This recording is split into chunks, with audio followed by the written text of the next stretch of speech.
Assalamualaikum warahmatullahi wabarakatuh. Di sini kami dari kelompok 8 akan mempresentasikan hasil diskusi kami. Yang pertama yaitu Islam tradisi Jawa. Islam masuk ke Jawa pada waktu hampir secara keseluruhan dunia Islam dalam keadaan mundur.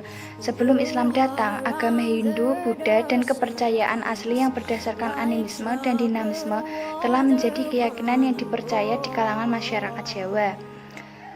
Dalam proses penyebaran Islam di Jawa menggunakan dua pendekatan, yaitu Islamisasi kultur Jawa dan Jawanisasi Islam. Islamisasi kultur Jawa yaitu proses memasukkan unsur-unsur Islam dalam budaya Jawa baik secara formal maupun substansial. Dan pendekatan yang kedua yaitu Jawanisasi Islam. Jawanisasi Islam yaitu pemasukan nilai-nilai budaya Jawa ke dalam ajaran-ajaran Islam. Agama Islam mengajarkan agar para pemeluknya melakukan kegiatan ritualistik tertentu. Kegiatan yang dimaksud yaitu sebagaimana dalam rukun iman, yakni syahadat, sholat, puasa, zakat, dan haji. Khusus untuk sholat dan puasa, selain sholat wajib dan puasa wajib, bulan Ramadan juga terdapat sholat dan puasa sunnah. Kehidupan orang Jawa penuh dengan upacara-upacara. Secara luas, Islam memberi warna baru dalam pelaksanaan upacara tersebut dengan sebutan kenduran atau selamatan. Inti dari kegiatan tersebut yaitu pembaca doa yang dipimpin oleh orang yang dipandang memiliki pengetahuan tentang Islam. Seperti contohnya yaitu seorang mudin. Ada berbagai jenis upacara, antara lain upacara sunatan, dilakukan pada saat anak laki-laki digitan. Lalu yang kedua yaitu upacara perkawinan.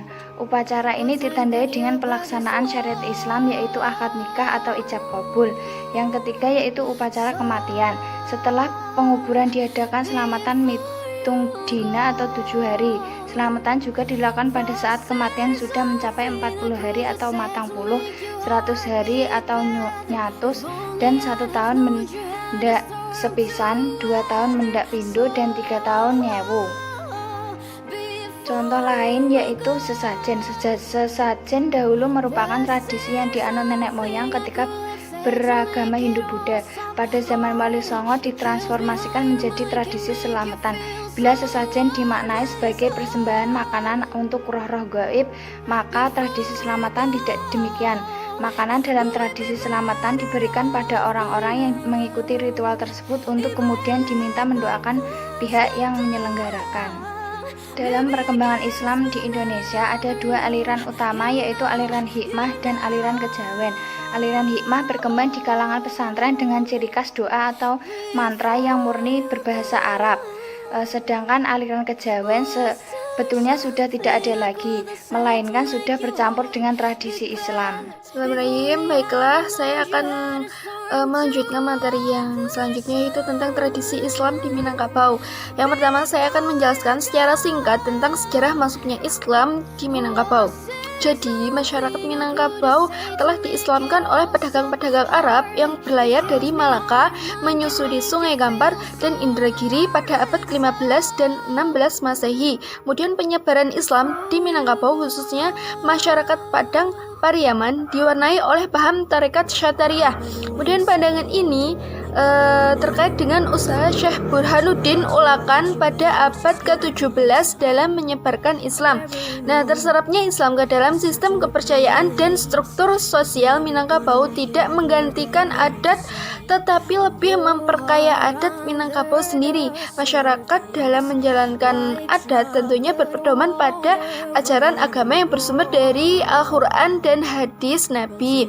Kemudian yang kedua yaitu tradisi Islam di Minangkabau. Ada beberapa upacara. Yang pertama yaitu upacara perkawinan. Nah, dalam upacara perkawinan ini ada tahapannya. Yang pertama yaitu pinang meminang atau bisa disebut dengan lamaran. Kemudian yang kedua yaitu batimbang tando. Batimbang tando adalah upacara pertunangan atau tukar tanda untuk mengikat kedua pasangan. Kemudian yang ketiga yaitu malam bayinai. Malam bayinai ini adalah memerahkan kuku pengantin wanita.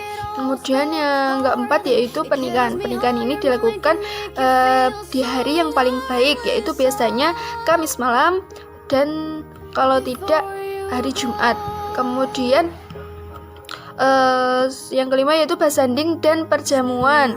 Nah, basanding ini adalah duduknya kedua pengantin, kemudian disaksikan oleh tamu-tamu. Seperti kalau di kita itu walimatul ursh. Kemudian selanjutnya yaitu manjalang. Manjalang ini merupakan acara berkunjung. Acara ini dilaksanakan di rumah mempelai laki-laki. Kemudian upacara yang kedua yaitu upacara turun mandi. Nah, upacara turun mandi ini dimaksudkan untuk menghormati keturunan yang baru lahir. Upacara ini dilaksanakan saat bayi berumur 3 bulan yang dimandikan oleh bapaknya. Kemudian selain itu juga ada perjamuannya. Nah, yang ketiga yaitu upacara kekah. Kalau di kita itu namanya akikah, yang dijalankan sesuai dengan syariat agama Islam. Kemudian yang keempat yaitu upacara sunat Rasul.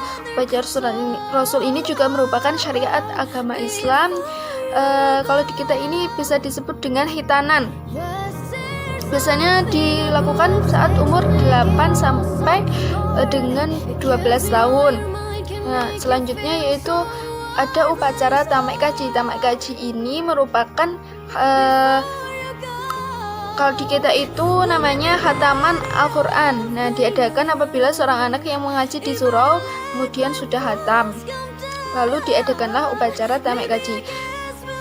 Nah, yang terakhir yaitu upacara kematian.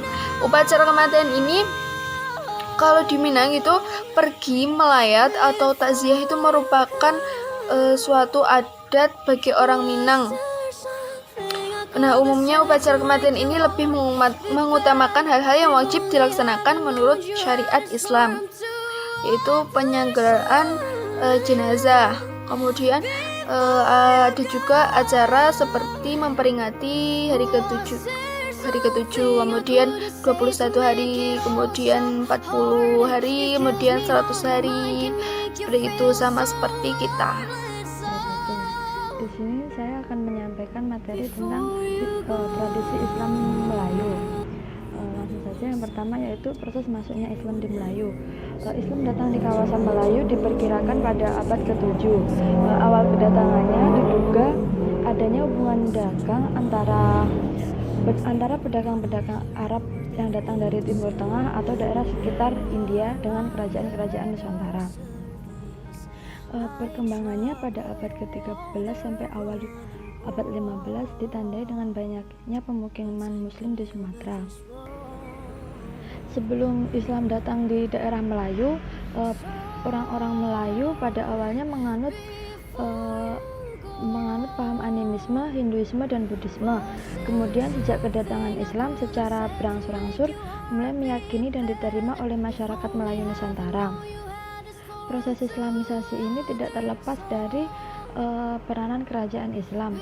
Berawal dari raja-raja setempat yang memeluk Islam, kemudian diikuti oleh para anggotanya, dan hingga akhirnya rakyat jelata pun ikut masuk ke Islam. Selanjutnya yaitu tradisi dan upacara Islam Melayu. Yang pertama yaitu ada petang megang. Petang megang ini merupakan tradisi yang ada di daerah Pekanbaru. Tradisi petang megang ini dilaksanakan di Sungai Siak. Tradisi ini diawali dengan ziarah ke makam-makam leluhur yang dilakukan setelah sholat duhur, kemudian dilanjutkan dengan ziarah utamanya yaitu ziarah ke makam Sultan Muhammad Ali Abdul Jalil Muazzam Shah yang merupakan Sultan kelima Kerajaan Siak Sri Indrapura. Selanjutnya yaitu tradisi mandi Bali Maukasa. Tradisi ini merupakan upacara tradisional untuk menyambut kedatangan bulan suci Ramadan. Tradisi ini ada di daerah Riau. Selanjutnya yaitu tradisi pacu di Kuantan Sangihe.